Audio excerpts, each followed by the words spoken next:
Well, you mentioned Victoria, and the madness here continues. We've suffered a massive setback, the state government has anyhow, in its push for green energy. The $4 billion project to connect electricity between Victoria and New South Wales has been hit with a new 2-year delay.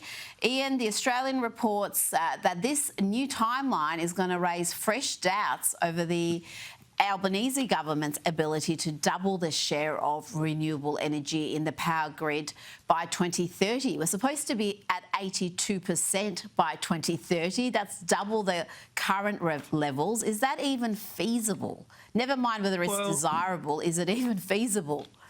82% by 2030. Look, I believe in fairies in the bottom of the garden. I've seen them. I believe them. They're there. And that's what they're trying to sell us. Victoria imports energy from Queensland. It comes through the interconnectors into New South Wales and comes through the interconnectors into Victoria. If Victoria thinks it can export low-density energy northwards, they've got to be kidding themselves. To make matters worse, Victoria has thousands of years of brown coal, which traditionally has provided very cheap and very reliable electricity. That's why Victoria was the manufacturing heart of Australia. Now, for ideological reasons, they have blown that opportunity. And instead, they're wanting to destroy perfectly good farmland, especially in Western Victoria, with power lines, with solar complexes and with wind industrial complexes, to try to export energy for a very short period of time each day to the states north of them, who produce that sort of energy anyway at that time of day. So it's absolute total madness. Victoria is true to form, showing that they cannot economically manage a fish and chip shop, let alone run a state. Now, before you go, I just want to get your take on what President Donald Trump had to say. He has threatened Elon Musk with Doge. He's going to stick his own body on him. Have a listen to this. Doge is the monster that might have to go back and eat Elon. Wouldn't that be terrible? He gets a lot of subsidies, Peter.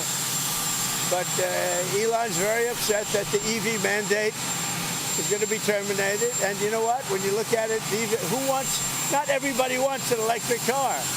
I don't want an electric car. I want to have maybe gasoline, maybe electric, maybe a hybrid, maybe someday a hydrogen. If you have a hydrogen car, it has one problem. It blows up, you know? So I'm going to give that one to Peter.